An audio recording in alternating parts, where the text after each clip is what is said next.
got two options. You've got Frontier, which takes you right into Orlando, $29 each way. Yes, I'm frugal about my tickets way ahead at a time. Literally $29 each way. You have to pay for your luggage, or there's risk your life when you here.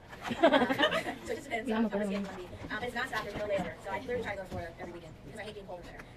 So I'm sad. I went to Disney, right? So I live for Disney. Don't judge me. I love amusement parks and rides, and I have an annual pass. So I went to Disney, and it was my birthday, right? So I said to my friends, they're like, "Oh, it's your birthday." They're like, "Oh, here." So they gave me this big 5-year-old pin, right? This happy birthday, Laura. So I was like, you know what, whatever. I'll go with it. No one knows me here. So I got so much free stuff. And like, they kept saying, "Oh, it's a magical moment. Happy birthday!" And I was like, "Really?" Starbucks free latte. I mean, and then I was in line. They're like, "Oh, it's a magical moment. You can do the fast pass." I was like, "What?" So I felt bad. I told my mom. I said, "It's gonna be my birthday now every time I wear that pin because I got so much free stuff." I was like, I got UV. Well, junior year of high school, we all went down. My fortune man went down to Orlando, to Disney World, and with Orlando Studios. So we ended up in Universal on the day of my birthday, and we were going through the Wizard World of Empire, and we came across these very hot guys who were actually there from Derp Shane Hadley, like from the fourth book, and they noticed that it was my birthday, and they're like, "Stop! We are taking you all to the Three Birds Six for lunch. It's on us." And I'm like, "I'm okay with this." I think you're here, bro. Okay, you got me on that. I'm trying to help you on that. I'm very competitive. I need to stop being so competitive. All right, so, whew, it's cold. Are we ready to get this over with? All right, so before we start discussing the worldwide Volkswagen case, I just want to do a recap on Schaefer to make sure everybody's on the same page. Everybody lost souls as we move on. So, in recap on Schaefer, just a friendly reminder that the rule of law is that minimum contacts and fairness are now applied to quasi-interim jurisdiction cases. So again, just a friendly reminder, with Schaefer, the rule of law is that minimum contacts and fairness, which basically is that shoe test, applies to quasi-interim jurisdiction cases. Now, when I say minimum contacts and fairness, even though I don't physically say it, when I say minimum contacts, remember that also now includes the purposeful availment. Okay? So remember that's all part of the same test for Hansen. Okay, so we'll always discuss the ultimate rule of law in a particular case. I try to make sure I remember and make sure you know what the takeaway is. However, when we discuss the cases, it's really important just a reminder that we understand the court's reasoning and the arguments for the cases. So I try to remind you all, because sometimes you're like, okay, we just talk about the whole thing, the rule of law, and move on. But really, part of the law school process is to teach you about thinking like a lawyer. You know, what arguments did the court find persuasive? Was it the plaintiffs or defendants or why? So hopefully you'll start by the end of your 3 years of law school to see patterns, and you see, okay, courts tend to respond to arguments that are framed this way. So that's why all your classes, this is kind of a rationale. We tend to focus a lot on the different arguments in each case, and the court's rationale as well as what the ultimate holding is. So in Schaefer, as you might recall, the court's reasoning and examples were all about whether or not applying minimum contacts test to in-rem or quasi-in-rem jurisdiction would change the result of the case, right? And so they're basically just trying to decide whether or not this change is going to make a substantial difference in terms of how jurisdictional decisions were being made by the court. So we know the court in Schaefer said, yes, this change, meaning adding the minimum contacts and fairness requirement to quasi-in-rem jurisdiction, might change the outcome, but essentially what they said is it's in the spirit of fairness and due process clause that we must change the test for quasi-in-rem because they felt like it upheld the principles of due process, which is fairness. And they didn't feel like it was fair for someone to be able to use quasi-in-rem jurisdiction to make someone come to another state if they didn't have minimum contacts. And again, a lot of the influence was trying to prevent people from moving personal property to some random state, knowing that I can't afford to come to Iowa and defend myself and using quasi-in-rem jurisdiction to make me come there. Okay. So everyone's clear on the rule of law with Schaefer, right? Yay. All right, let's go on to worldwide Volkswagen. So I think we need 2 attorneys today, right, Rising Stars. So let's do Attorney Baxter. Where are Baxter? You're done. That's such a good class. You should be happy. Baxter, there you are. And I usually do gender equity, but not today. And oh, I love this name. It doesn't necessarily have to be girl. Sydney Lane. Okay, Sydney it is. So I'm sorry. The reason I picked her name is Sydney, Australia is my absolute favorite city. So sorry about that. All right. So. Okay, so we got attorney Sydney and Baxter. Yay. All right, let's do this. So, what are the facts in the case, either of you? So there's husband and wife Robinsons, and they bought a car from Worldwide Volkswagen Corporation, and they bought it and they were living there. And then they ended up moving to Arizona, and while they were driving there, they went through Oklahoma and ran a wreck.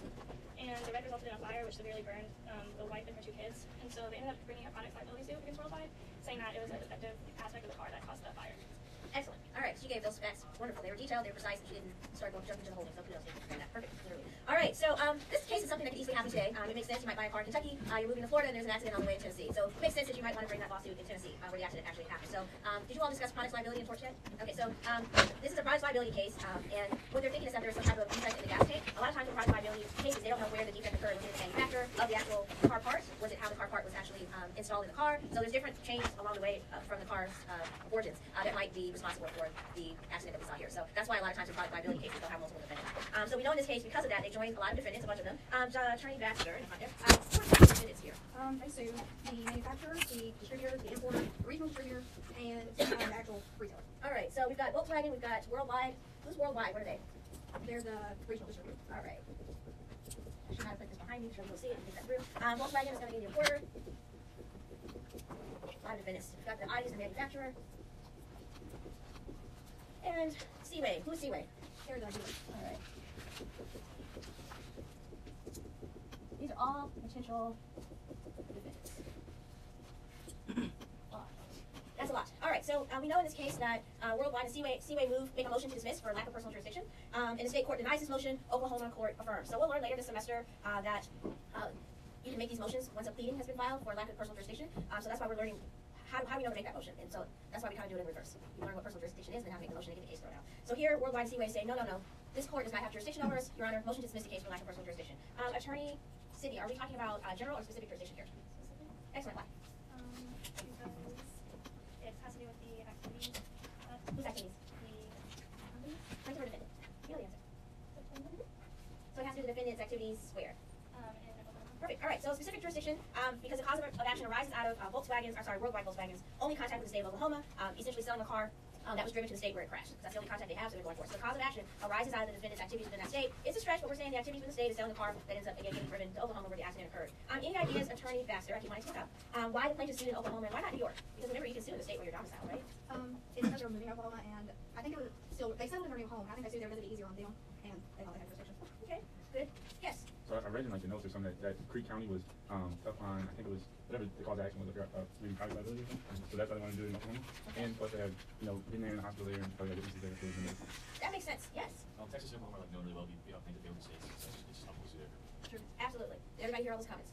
Okay, so your text doesn't expressly state the reason, but all of the pro-offered reasons I think are very reasonable and make sense. And so another reason that no one said is they wanted to make sure they could have the lawsuit somewhere where all of the defendants would be subject to jurisdiction. So only in Oklahoma, the way they look at things, could personal jurisdiction be proper over all the defendants in the suit. Again, it's very expensive to go after these different defendants wherever they are domiciled, wherever you have jurisdiction. So they're thinking if we do it in Oklahoma based on specific jurisdiction, meaning the cause of action arose out of the defendants' activities in the state, then we can have all the defendants. I'll get your question in a second. We can have all the defendants there at the same time, okay, based on specific jurisdiction. Each of them potentially the cause of action arose out of their activities within the state. Again, you could have two lawsuits, but very inefficient and expensive. Yes. I'm still confused why two of them moved to dismiss for lack of jurisdiction, but the other two did, because they went after all four of them. Yeah, so sometimes the others just did, they're like, we'll fight the lawsuit, we don't mind coming there and defend ourselves. It's just those two that said, we're not going to do it, you don't have personal jurisdiction. So it's just a choice. The book doesn't, that would require like their attorneys, but we have to assume, any speaking with their attorneys, but we have to assume that they just didn't mind. And a lot of times when these big, great question, when these big corporations, like McDonald's, they're not going to file for lack of personal jurisdiction. They have corporate attorneys in every state ready to address the frivolous lawsuits they have. Like my neighbor, who made a habit out of going to different McDonald's, looking for the little caution sign that's up and purposely falling. Yeah, or she would, move the sign, it wasn't visible. She's just a scam artist. She never worked the whole time our neighbor. She never worked. She lived off of those judgments. So the point is, certain companies expect people like my neighbor, and stuff's going to come up. It's foreseeable, hint, that they would be hauled into court in those states, so they don't bother to dismiss. All right, so why sue Worldwide Volkswagen, Attorney Sydney, and Seaway, given that they already had Audi and Volkswagen of America, meaning they already had two deep pockets that could pay out, essentially. So why fight? And why fight this all the way to the Supreme Court? Yeah, so a chance to give more money. What else, Attorney? He wanted to look up faster. Even if they found that the manufacturer wasn't involved, maybe they found the dealer or the distributor was. Excellent. So what you want as much bang for your buck as possible. Any other ideas? Attorney, I'm embarrassed I forgot your name. I'm looking upside down still. 1, 2. Don't be mad at me. Pardon me? Why did they want to stay out of federal court? I'm gonna stop talking now. Why who? Why did the Robinsons want to stay out of federal court? Actually, you alluded to it as well. Yeah. Do you remember? I have to look in the notes again. Do you remember? Yeah, just like the state courts are more friendly plaintiffs. Attorney Webb, right? Excellent. So yes. So they wanted to stay out of federal court because the state courts were much more amenable to plaintiffs. So remember I told you that federal courts, there's a reason why you pick federal versus state, and one of them is federal court judges have lifetime appointments. So they're less likely to be susceptible to the pressures of us saying this is a lawsuit against a local Louisville-owned business, and we need to keep our local businesses intact and not let these big Walmarts come in here and cause problems. Whereas the state court, they want to be reelected. Those judges have to be reelected each term, so they may be more susceptible to community pressures. And so here, especially product liability claims, state courts tend to be more, we're judged for the people, so they tend to be more amenable to plaintiffs. And so the Robinsons do not want to get in federal court. And so they want to stay out of federal court, and if they would include Seaway and Worldwide Volkswagen, meant there wasn't diversity. What do I mean by that? So we haven't covered it yet, but because it's in the case, I have to explain it. We said that there's two ways to get in federal court. One was federal question, meaning to get a case where federal court will listen to it, federal question, which you remember was 1339 is the statute number. Again, we'll spend a whole week on this. And then the other way was diversity jurisdiction. So these are two ways you can get a case filed in federal court. So you have to have one of these requirements in order to file the case in federal court. So again, federal question, it deals with a treaty, a federal question, a constitution, like a federal question. So it's a First Amendment case. It's a Seventh Amendment, Title VII, which is employment discrimination. So it has to deal with some type of federal question. Diversity jurisdiction requires that the plaintiff and the defendant be citizens of different states. And there's a little bit more, but that's all you need to know for this case. And so all that's to say, including Seaway and Worldwide Volkswagen, would mean they wouldn't have jurisdiction, diversity jurisdiction, so then it couldn't be in federal court. So again, they're trying to keep it in state court. So they're like, we need to make sure that none of the defendants are citizens of the same state. So what was the plaintiff's, Robinson's argument in the case regarding the foreseeability of the accident, how that should lead to personal jurisdiction? Attorney Sydney. They're saying that when a car was sold, it was foreseeable that the car would be justified. Do you think that's a pretty logical argument? Who says no? They don't think that should be a logical argument. Anybody? I think it's foreseeable that if you get a car and drive it, if you sell a car, that it could possibly potentially be travel to other states. It's kind of like the little scooters. You guys have a restaurant? Yes, he's obsessed with these scooters. The scooter, she's obsessed. Every time I see her in the hallway, she wants to talk about scooters. And if those scooters are not on campus anymore, it will be because of no, I'm not kidding. We need to win her over because she's eventually going to contact the administration. Because she feels like it's such a liability problem and how they just do it anyway and how they drop them where they want and then the ADA accessibility issues. Like she's really obsessed with these scooters. I think they're cute. And I think they're amazing, especially if you need to get somewhere really quick and you're tired, you don't feel like hearing yourself. How much does it cost each time you use it? Oh my god, that's I'm about to get one. That's so good. So I personally love the scooters. But I mean, I imagine at some point in time, though, would we need sidewalks that are scooter only, like where they split it, where the scooters are, like it's how do you maneuvering around students walking? Like I see the sport. I mean, it's a great sport, like exam. It's like same thing as biking, but it seems like more people are apt because bike you've got to ride it to school. I guess you're right, but the scooters seem readily accessible because you don't necessarily have to have the money to buy a bike. You just pick up a scooter for $1, $2. I don't know. I like them. I'm just not sure how it's all gonna work. I think they're cool. It would be nice. Would you rather have like the carts? I think golf carts would be cool. I can tell you from experience, that is trouble waiting. And I know this because we had a stage manager at summer camp that tried to literally run us over with a golf cart. As a prank, but See, that's a prank. You can run somebody over the scooter, but I like the idea. But we'll see. But the point is, please work on her. She's gonna have them all snatched from campus. And allegedly, they don't have a contract with you about the scooters just started popping up. that's true. They just start popping up randomly, especially around like I would need you, if you're on my property, I need you to be getting a cut of the profit personally. So I'm surprised that you'll go. I guess they're not paying attention. LeVar Rossi is gonna Aren't sidewalks public city property? Yeah, that's what they So, leave them. Oh, so they leave them. Yeah, they just like drop them outside of the store, but on the sidewalk. On the sidewalk. That's brilliant. Alright. this is a wild tangent. Yeah, it's a great tangent. This material is dense. All right, so I think the plaintiff has a very strong argument. Attorney Sydney captured it extremely well, which is that it's foreseeable that a car is mobile, right, and can move from one state to another. So worldwide, Volkswagen should proceed being sued in the state of Oklahoma because they placed a product in the stream of commerce. Okay, so what test did the court use in reaching their decision? Thankfully to us, they used a test we know, which is the minimum context test, which again, purposeful availment plus fairness. So let's talk briefly, Attorney Baxter, about how the court addresses the plaintiff's foreseeability argument. What does the court say? Does they say foreseeability alone is enough? Not enough? They say it's not enough, and I cite Hansen about the unilateral activity about one person can't pull defendant into a form. I want to just run over there and high-five you, but I'm tired. Great job. So yes, I'm going to read a direct quote from the case. It's important. It says, foreseeability alone has never been a sufficient benchmark for personal jurisdiction under the due process clause. I wrote that on page 106, paragraph 4, but I don't trust my numbers sometimes. So again, foreseeability alone has never been a sufficient benchmark for personal jurisdiction under the due process clause. I believe it's page 106, paragraph 4. So essentially what the court is saying is that under due process analysis, the mere likelihood that a product will find its way to the foreign state is not enough to satisfy minimum context, okay? But do they say that foreseeability is irrelevant? All right, Attorney Baxter. No, they say it's not relevant. It kind of goes back to the whole, like, if you purposely do business in the state, you're availing yourself to do that state. And what case is that reminding you of? The Party case. Excellent. So, yay, so you're making the connections. All right, so they say foreseeability, yes, it is relevant foreseeability to some extent. The court says that due process requires, quote, directly from your case, quote, is that the defendant's conduct and connection with the foreign state are such that he should reasonably anticipate being hauled into court there. So he does it at top of 107. The court says that the due process clause gives us a degree of predictability. But the Oklahoma Supreme Court said that worldwide Volkswagen got substantial income from the fact that the car travels to Oklahoma and does benefit from Oklahoma law. And that's a good argument. The time that you are driving in the state of Oklahoma, you're benefiting. There are roads and highways. If you need emergency personnel to come and assist you, the police department, while you're in the state of Oklahoma, you're under the protection. You are benefiting. So I think the Oklahoma Supreme Court is making a good argument with that. Oklahoma's argument is that because the car could and did go to another state, that's enough for personal jurisdiction. Who agrees with the Oklahoma Supreme Court stance? Yes. Why? Well, like the whole time they were in Oklahoma, or when they got in that wreck and the fuel tank exploded, for example, it was the Oklahoma Fire Department that saved those people and kept it from being a wrongful death. So they're benefiting from the services in that state. Absolutely. Yes. I'm not sure I agree 100% with the whole Supreme Court, but I think that one of the factors is what sort of interest the foreign state has in the litigation. And Oklahoma had a very, very strong interest, and we'll talk about that in a little bit more detail. Thank you. So, all right, so we know the Supreme Court says it's not enough here. Again, them benefiting from Oklahoma's protection, fire department, as he stated. And again, why? Because there's no purposeful availment. So again, as Attorney Baxter was saying, the court has a very strong aversion to unilateral actions that create a personal jurisdiction for a defendant, meaning someone else's action. So the court says no purposeful availment because, again, the facts show that defendants carry on no activity whatsoever in Oklahoma. Remember in the international shoe case, that was a different story. They did carry on activities within that state. But here, no activity whatsoever in the state of Oklahoma. They closed no sales in Oklahoma, performed no services in Oklahoma. They solicited no business there. So again, the court says simply placing the car in the stream of commerce is not enough. But then the question that we care about is what would have constituted enough contact to meet that minimum context test. I believe the third paragraph on page 107, the court says, quote, the foreign state does not exceed its powers under the due process clause if it asserts personal jurisdiction over a corporation that delivers its products into the stream of commerce with the expectation that they will be purchased by consumers in the foreign state. So does that apply to the defendants here? Were they selling or marketing products to Oklahoma residents, Attorney Sydney? No. The court says no, it doesn't apply. Again, Seaways, the actual dealer sales were made in New York. Worldwide marketing was done in New York, New Jersey, and Connecticut. They did not try to solicit business in the state of Oklahoma. So, Attorney Baxter, on the issue of minimum contact, what does the court conclude and why? They said that neither defendant has minimum contacts in the state, so they can't set personal jurisdiction. Excellent. And one thing they consider too is that the court talks about the witnesses were there. Oklahoma law should apply. They talk about, as Jessica was saying, the state of Oklahoma's strong interest. The plaintiffs are now near Oklahoma, meaning their new home a lot nearer than New York was. So the court still says no. But remember, there's still that fairness problem. This is the whole reason we read this case, because they give us another rule to add to our how you determine if there's personal jurisdiction. So finally, unlike international shoe, which you said you need minimum contact and fairness, the court in this case tells us how do you determine fairness. They give us these 5 factors. What are the 5 factors, Attorney Sydney? They are the burden on the defendant, the state's interest in adjudicating, the United States legal system's interest in insufficient resolution, the U.S. interest in continuing and effectively ensure interest of state Excellent. So I've never had a civil procedure exam and not ask you about the 5 fairness factors. Why? Because when you're attorneys and you're trying to determine their personal jurisdiction, you need to know these factors, because if one of those are not present, you can make an objection and try to have the case dismissed for lack of jurisdiction, right? And so I got your email, glad you made it. So let's talk about these 5 factors. Number 1, burden on the defendant. So you're just going to consider how much is a burden on the defendant to have to travel from Arizona to Oklahoma, for instance, to defend themselves. So what's the burden on the defendant? To come again to the state in which they're not a resident to defend themselves in this litigation. Number 2, the state's interest in adjudicating the dispute. Well, we've already talked about Oklahoma has a very strong interest in adjudicating the suit. Unfortunately, the Supreme Court in this case disagreed with our argument that Oklahoma has a strong interest. It would be more fair to have the case in Oklahoma, but the point is, as attorneys, you're going to use these 5 factors to write your argument to the court and your brief that you submit on why it will either be fair if you're representing the plaintiff, or if you're representing the defendant, you're going to use these 5 factors to say why it goes against traditional notions of fairness to have the defendant come and defend themselves in that suit. So you use these 5 factors to build your argument, and then the judge will make a ruling. The 3rd factor, the plaintiff's interest in obtaining convenient and effective relief. What do they mean by convenient and effective relief? Well, where did the accident occur, the cause of action? Where are the witnesses located? We'll have some more cases that apply this. What's each the plaintiff and defendant's proximity to the state of Oklahoma? Let's say the plaintiffs now live in Arizona, and then say 3 of the defendants now live in what's outside of Oklahoma? Nebraska, pretty close? Kansas. Oh, Laura.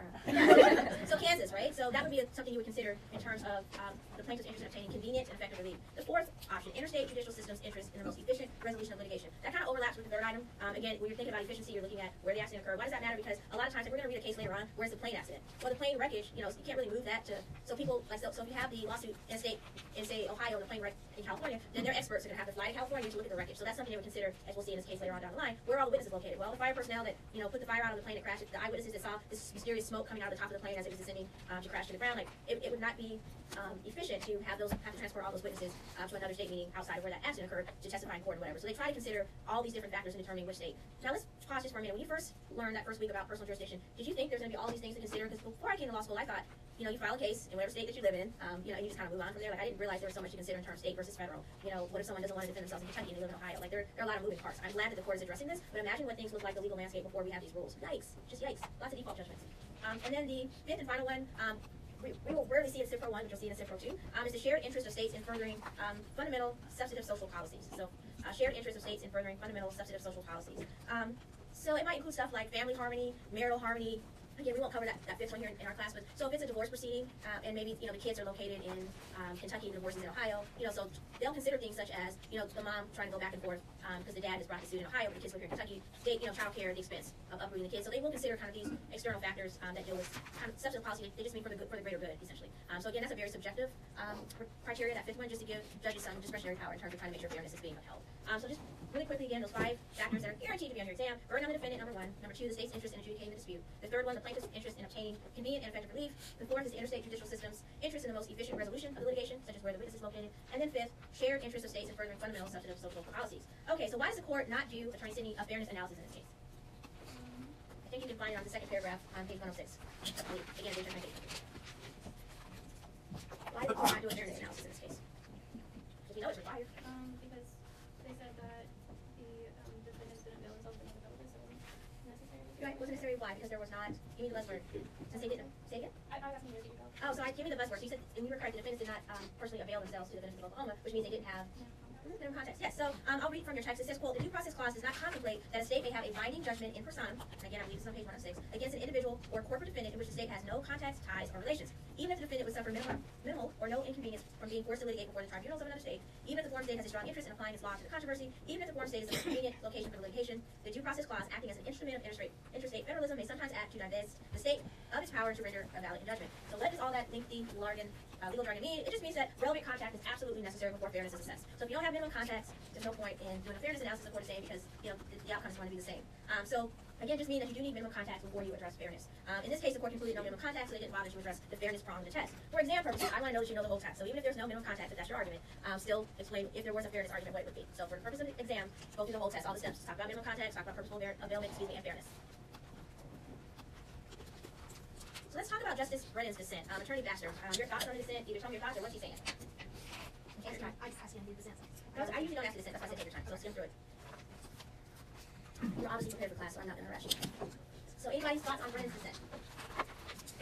Yes, thank you. I do kind of agree a little bit more with Brennan in saying that Oklahoma had a very strong interest in keeping its highways safe and protecting just the interest of the plaintiff who was involved in the accident. Excellent. So yes, Oklahoma does have a strong interest in enforcing its highway laws, right? I just think I agree with Brennan that the court really downplayed, or rather didn't give enough credence to Oklahoma's interest in the outcome of this litigation. I mean, think about the state of Oklahoma. If you drive through my state and there's an accident with one of my residents, I don't want them to have to fly to another state, to get redress. as my state, I want you driving in my state, you have an accident, well, become a resident, you need to come here and defend yourself. What do you think about that, Attorney Baxter? I kind of agree with them. I do think they kind of skew international shield too narrow. Absolutely. And it's clearly they acknowledge that the state's interest in the outcome of the litigation is one of the factors you consider for fairness, yet they say we don't care. Again, if there's no minimum contacts, we are not even going to address the fairness problem. So that's essentially what's happening here. Yes? And then there's also the policy argument in that all of these defendants are, big guys with big money, and this family, this little old family, they're in transition, and they have this accident. It wouldn't be fair to make them, go to where the defendants who are a lot more A capable. lot more resources. So that sounds like a compelling argument you would make before the judge.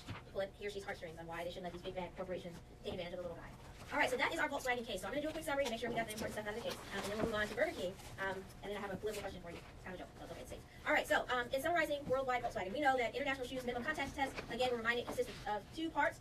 Contacts, which includes purposeful availment, and then fairness. So they have reminded us of that. Another black letter rule from this case is a relevant contact is absolutely necessary before fairness can be assessed. So a relevant contact is absolutely necessary before fairness can be assessed. You gotta have a relevant contact. So they're not going to find for personal jurisdiction. Essentially, if it's unfair, but you still don't have contact with the state. So again, a relevant contact is absolutely necessary before you can assess fairness. Another important takeaway from this case is that there must be purposeful availment and foreseeability. So now you see we've added yet another component to our test. Now we've added foreseeability. So there must be purposeful availment and foreseability, meaning it must be foreseeable that the defendant would get sued in this forum, not just that the product could possibly end up in the forum. So again, you must have purposeful availment plus foreseeability. So it must be foreseeable that the defendant would get sued in the forum. Okay? It must be foreseeable that the defendant would get sued in the forum. And then last but not least, we love this case because it set out the 5 factors to be assessed for fairness, right? Whether it's the 5 factors to be addressed to assess whether or not it would be fair to allow that state to exercise jurisdiction over the case. So it set out the 5 factors to consider whether or not it would be fair for that state to exercise jurisdiction over the case, personal jurisdiction. Just let the handwriters have a time to finish. So studies show that when you handwrite your notes in class versus typing them, it's usually better. And I knew that in law school because our teacher kept saying that, but I just was lazy, and I'm like, I'm not going to do that. It takes long and it's more work. Sometimes I wonder if it would have changed the outcome. Like, if it got half a letter grade higher or not. That's what the research says. All right, Burger King. So my joke was, just out of curiosity, who thinks that it was a good idea for our current president to have Burger King for the Clemson football players when they came to the White House? I thought it was hilarious. I was dying. I thought he was trying to be cool. For him, like, oh, they're college kids, I'm gonna have fast food. Like, I think he was trying to be cool and not They already eat that. Yeah, It's like going to the I just thought it was hilarious that was considered news. I'm like, really, this is news with all the stuff going on in the world? Burger King? Regardless of the rationale, I just thought there's more important stuff to talk about in the news than fast food at the White House. And I thought he was just trying to be, like you said, the cool uncle. Which we've all had parents trying to be cool in high school where it's not cool. We're like, don't do that. Just drop me off. Don't walk me up. I don't need to walk me up to the door. My mom was notorious for that stuff. Just notorious for embarrassing me. She had a blowhorn at my track meets. Like, for real. They created a rule because of a blowhorn, and now said you can't do them. Come on, you got it. You can beat her. I was like, really? She was like terrible. So I thought about it because of the Burger King case. So let's talk about the old Burger King. We are happy because you notice the cases are getting more current. Yay, we got 1985. We're in Cindy Lauper. We are. Most of you probably don't know who she is, but that's okay. But we're in the what do you call them? The leg warmers and flash dance era. All right. So Attorney Baxter, the facts that she gave us the last 6 days. This case arises out of Burger King terminating one of the franchises. It was called the War Game on It happened because the athlete, whose name I'm not going to say, was a Michigan citizen and a partner in accounting firm, and the son, one of his business acquaintances, suggested that they run Burger King together. The son would be the restaurant manager, and the athlete would just, run money side of things. And Burger King has their headquarters in Florida. I don't think they said where they were, like, incorporated. And the only real contact they had was where the son would, like, go down there to do training, but they were getting into a lot of problems early on. They disagreed on what's in the restaurant, and then business holder that fell behind Burger King sued, and just terrorist reporting. Perfect. So I'm gonna say you have like briefed your case to the max. It's really, really impressive. All right. So Burger King. So I'm gonna just highlight some of the important stuff of what she said. A, we care about the fact that it's a Florida corporation, right? Incorporated in Miami. So Florida Corporation, Rudeshkovich, which that's how I'm gonna say it. I don't know how to pronounce it. Is a Michigan citizen, and they enter into this 20-year contract to open a Michigan franchise. So that's what we care about. Okay.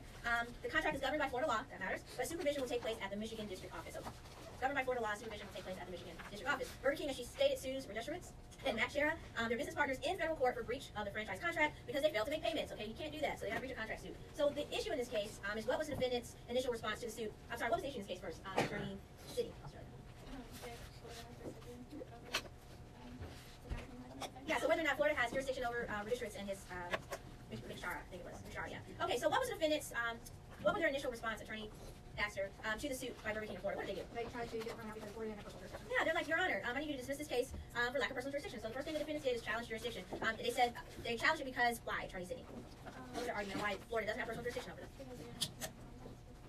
Okay, why not? What specifically from the facts? Why are they saying, hey, you don't have personal jurisdiction over us in Florida? They can make their own business in Michigan. Okay, that's one. What else? All the people they met with regarding business were from the Michigan. Where are they citizens? Where are they domiciled? Yeah, all right, so strong argument here. They're saying, look, we're Michigan residents. and Burger King's claims did not arise within Florida, so they're basically saying there's no specific jurisdiction. So they're saying, look, Florida doesn't have jurisdiction over this case. I need you to dismiss it. If we look briefly just at the procedural posture for this case, we know that the district court says yes, there is personal jurisdiction, and the plaintiff Burger King wins at trial. Then they appeal it to the 11th Circuit Court, and they say no, there is no personal jurisdiction. They reverse, saying that personal jurisdiction would be unfair to redistricts. And the Supreme Court disagrees, flips it again, and says no, personal jurisdiction does indeed exist.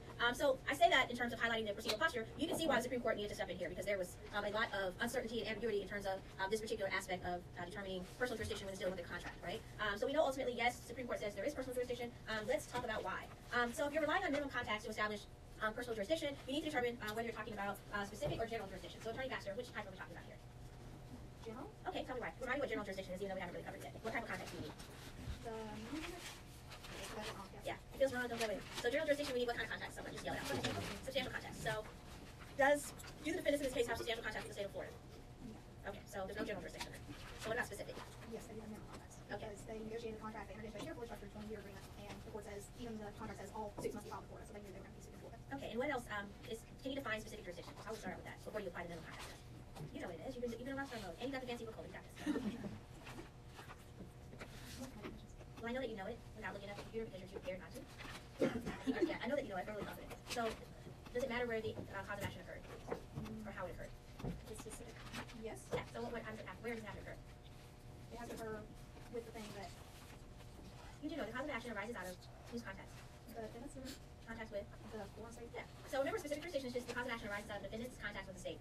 So here, yes, there is specific jurisdiction because the case at hand arises out of the defendant's contact with the state, specifically meaning Burger King's suit against the defendant is based on the contract which was entered into in the state of Florida, and which was not breached in Florida. So the question in this case is, where do you draw the line in terms of the amount or level of contact with the foreign state that's sufficient, right? So how much contact is necessary to satisfy this minimum context in a case dealing with a contract?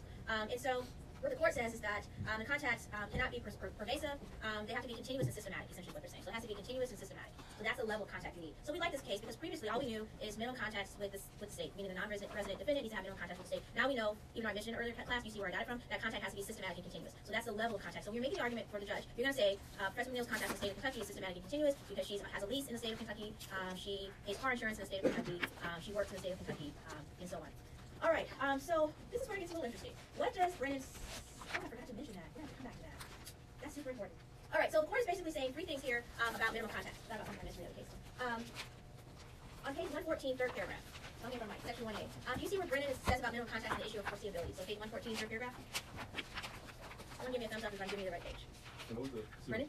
Yes, all right, cool. All right, so I forgot to mention this earlier, but it's important. So in the page 114, third paragraph, Justice Brennan has a lot to say about minimum contacts and the issue of foreseeability. He cites the worldwide Volkswagen case that we just covered and says that the foreseeability that is critical to due process analysis is the defendant's conduct and connection with the state are such that he should reasonably anticipate being hailed into court there. Brennan goes on to say that the foreseeability of causing potential injury in the foreign state is not enough. That's important. So the foreseeability of causing potential injury in the foreign state is not enough. Brennan goes further and tells you that foreseeability, he reminds you alone, is not enough. You also need purposeful availment. So in the second paragraph of page 114, the court says, quote, where a forum seeks to assert specific jurisdiction over an out-of-state defendant who has not consented to suit there, this is fair warning that the requirement is satisfied if the defendant has, again, purposely directed his activities there and the litigation alleged injuries that arise out of or relate to those activities. This is essentially specific jurisdiction. So what's important from that section is the court is basically saying three things here regarding minimum contacts. The court is saying three things regarding minimum contacts, and I highly recommend you write them down. First, the court is saying that random attenuated contacts with the foreign state are not enough. So the court is saying three things about minimum contacts. First, random attenuated contacts with the foreign state are not enough. So random attenuated contacts with the foreign state are not enough. Again, I'm slowing down for the handwriters. Random attenuated contacts with the state are not enough. Second, unilateral activity of another party or third person is not enough. So unilateral activity of another party or third person is not enough. And as Attorney Baxter said, we got that from the Hansen case. So the unilateral activity of another party or third person is not enough. So when you're looking at fact pattern on my exam and the bar exam, you're not going to fall for these three things. You're going to look to see if the contacts in the fact pattern result of unilateral activity by one of the parties. You're not going to miss this. Number three, actions by the defendant himself, I emphasize himself, must create a substantial connection with the foreign state. So again, the court is saying that actions by the defendant himself, that's the defendant, must create a substantial connection with the foreign state. Yes, ma'am. That wording is a little confusing because substantial would imply to me general jurisdiction, not specific. Substantial connection, not context. So again, actions by the defendant himself must create a substantial connection with the foreign state. And that just means that the defendant deliberately engages in significant activities within the state, creating continuing obligations. So it just means the defendant deliberately engages in significant activities within the state, creating continuing obligations between himself and the state. Such that he has purposely availed himself or herself, such that he or she has purposely availed themselves to the benefits of the state, he or she has purposely availed themselves to the benefit of the state, and this is the last and can foresee being held or hauled, H-A-I-L-E-D, held into court in the state. So, number 3, actions by defendant himself must create a substantial connection with the foreign state. Defendant deliberately engages in significant activities within the state, creating continuing obligations between himself and the foreign state, such that he or she has purposely availed themselves of the benefits of the state and can foresee being held into court in the state. Can foreseeably see being held into the court in the state. So all my handwriters have that. Awesome. All right. So in other words, the rule is just because there's a contract with an out-of-state party does not necessarily mean there's automatically personal jurisdiction. So just because there's a contract with an out-of-state party does not mean there's automatically personal jurisdiction. Instead, you look into the acts surrounding the contract. So you look at negotiations, the terms of the contract, the course of the dealings to determine purposeful availment from. Okay, so again, if you see any fact pattern dealing with a contract, and you're trying, you don't automatically assume because the defendant is out of state, there's automatically personal jurisdiction. The judge is going to look at the acts surrounding the contract. Where was the contract entered into? How long was the contract for? Here it was 20 years, I believe. Where were the negotiations taking place? And so on. So those are what you look at to determine the purposeful availment from. Which makes sense. If you're going to a 20-year contract to do business with someone, you're probably purposely availing yourself to that state. That's a long-term, continuing, substantial connection that you're going to have with the state of Florida. 20 years is a long time, right? So it makes sense. You look at, the circumstances surrounding the contract. As you saw from the Volkswagen case, this purposeful availment requirement is an absolute minimum before you assess the fairness prong. Okay? If you can't show the defendant has, by his or her own conduct, created a connection with the state, the forum, then there can be no personal jurisdiction over that defendant. Unfortunately for us, the test does not stop here. After we determine, again, this purposeful availment requirement or minimum contact requirement has been met, that's when we look at those 5 factors for Volkswagen to determine, so fine, they have minimum contact, but would it be fair to force that non-resident defendant to come and defend themselves? So when we look at the reasonable factors that you consider for fairness, remember those 5 factors, the burden on the defendant, claims of interest, and so on. Let's consider those factors with the facts in this case. In part 1B of the case, 1B as in board, the court applies those 5 factors from Volkswagen to the facts here. We know, yes, they find that there is personal jurisdiction. How did the defendant, attorney Sidney, purposely avail himself to the benefits of the state of Florida? Why did these acts here enough? Because they did a training course in Miami, and they got equipment from Miami, and agreed to the contract with the company in Miami, and accept payments from Miami. Absolutely. So we know that, remember one of the things I said you look at when it's a case of contract is negotiations. So where do negotiations occur? With whom? So the negotiations were with a Florida corporation for purchase of a franchise. The direct negotiation grant was by letter with the home office because it decided those big issues. So even though all the face-to-face and oral contact was with the Michigan office, and the franchisees never sent mail to Florida and applied for a franchise at the Michigan office, the court said they have to consider they never visited Florida. They never actually visited Florida. But physical presence, again, is not necessary in modern times like it was during the lawyer. So the court said, again, the acts here are enough because negotiated, again, with the Florida Corporation for the purchase of franchise. Number 2, they envisioned an ongoing relationship, right? They signed a 20-year contract with Burger King in Florida. So that's another reason the court said, yes, it would be fair. They knew there was going to be a long-term connection. Again, 20-year contract. 3, the court said they looked at the contemplated consequences, right? They say it's foreseeable entry to a Florida corporation by refusal to pay your payments. It's foreseeable that you're going to enter this Florida corporation. And then lastly, there are certain provisions of the franchise agreement in the contract that they felt were relevant to the state of Florida in terms of, Attorney Baxter mentioned earlier, like for instance, there was a clause that said in the event of an arbitration clause, in the event of a legal dispute, Florida law will apply, right? So they also looked at the terms of the contract. What are the relevant provisions of the franchise agreement that the court really hones in on, Attorney Baxter? And what specific contract terms? Some of them I just mentioned. It's in the second paragraph of 115. What are the relevant provisions of the actual contract the court really hones in on, focuses on? The part about how case have in Florida and then how that was 20-year contract and all that stuff. Yes, so contract made in Florida. Florida law applies, right? The court says that the Court of Appeals gave insufficient weight to these provisions in the contract, which again makes sense to me. So if you decide to do contract law, it's very strategic when you're engaging in a contract with someone. Whatever law, you put that clause in an arbitration clause that says Michigan law applies, Kentucky law applies, whatever law that you want to have to litigate that suit, it doesn't guarantee, but it increases your chances. You want to put that in the contract. Kentucky law governs in the event of a dispute if you're doing a contract with a non-resident, out-of-state person, okay? Let's apply the fairness factors in this case. Let's try to apply them to make arguments for the parties. I'm going to go through them really quick. What arguments are there regarding Florida's interest in this case, okay? What's Florida's interest? Well, it's the interest of the foreign state. Florida exists, even though Michigan may also have an interest in the state. You can't make the argument that Florida saying, look, we want, if our residents engage in contracts with out-of-state people and they breach on their contract, we don't want our residents having to travel to defend themselves when, they're not in the wrong. That's one of Florida's interests. What about interstate judicial systems' interest in a quick resolution? There's no support in this particular court record that Michigan witnesses cannot be called to appear in Florida case. Besides, this can be addressed with the change of venue motion. We haven't covered yet, but the point is there's nothing that says in the case that in case it would be difficult for these Michigan residents to come to Florida that might be witnesses for the case. If we were to look at the facts in more detail, we can make the argument, the eyewitness for this particular contract, they were there. Our senior manager was there when the contract negotiations were taking place, and the defendants were assured that any litigation, despite that clause, would happen in Michigan, and he can testify to that. They verbally said that during the negotiations. But this person now has congenital heart failure, and he's not able to travel. So that's something the court would consider. That is, there's our witness, he's not able to travel. But based on the record we see, there's nothing to indicate a barrier to the Michigan witnesses, whoever they might be traveling to Florida to defend themselves. The other thing, the plaintiff's interest, meaning Burger King, if you look at interest in the meaning litigation, or the outcome, if you look at the top of page 116, the court says there's nothing in the record showing a disparity in bargaining power or fraud. They said, yes, we acknowledge that Burger King is a major corporation, but apparently the defendants are pretty savvy business people as well. The harm Burger King suffered is also in Florida. So someone mentioned earlier, I don't remember what it was, a lot of times these big corporations will try to make, the little guy come and defend themselves in California. The court will consider that, meaning who has the most who has the resources to have the least amount of inconvenience. Here they're saying, look, these aren't just the little mom and pop owners. These are savvy businessmen. They try to get over. They didn't fulfill their obligations. They can travel. There's not a huge difference in bargaining power here. And then lastly, with respect to whether there are any substantive social policies that are relevant to this fairness assessment, the court says no, not really. Not really any substantive policies to consider. So I want to just briefly end by discussing Justice Stevens and Justice White's dissent. For future references, some of these cases, if they have significant dissents in them, make sure you know, in like just maybe 2 to 3 sentences, what each justice said, because I will ask you about the dissent. So a lot of times I think the dissent is right, meaning based on my perception, so I just like you to consider other ways that this case could have come out. So in terms of Justice Stevens and Justice White's dissent, essentially what they're saying is they think that personal jurisdiction would be unfair. In this case, they said all the business took place in Michigan, which I think is true. The principal contact with the Michigan office, so there's no notice that the distant corporate headquarters would seek to assert jurisdiction in Florida. Number 3, they said, look, the defendants have no real contacts in Florida, right? These 2 justices, they're like the negotiations are out of the Michigan office, which is true, right? The clients are in Michigan, and the supervision that is done over the franchise is based on this from Michigan office. They're like, there's not really any real contact with the state of Florida. They're like, this is a wrong decision, right? Justice Stevens and Justice White also say the real question they should ask was whether the defendants could have anticipated being held into a Florida court to be sued, and they say no. So these 2 justices are saying, even though, yes, they entered a contract with a Florida corporation, we get that, but everything, all the dealings were done in Michigan, so they're thinking if there's any issue that comes up, legal issue, we'll dispute it in Michigan. The contract is negotiated here, we're supervised from the state of Michigan, we live in Michigan, so like we didn't think we'd have to go all the way to Florida to defend ourselves. Who agrees with Justice Stevens and Justice White? I think it's a really, really strong argument. Yeah. Concerning fairness, I also disagree because even though these guys were savvy businessmen, they also just lost a business with considerable assets. And if, as policy, we want to encourage people to take those chances and start new businesses, I think in fairness, we should also maybe lean more towards them. And my counter argument would be,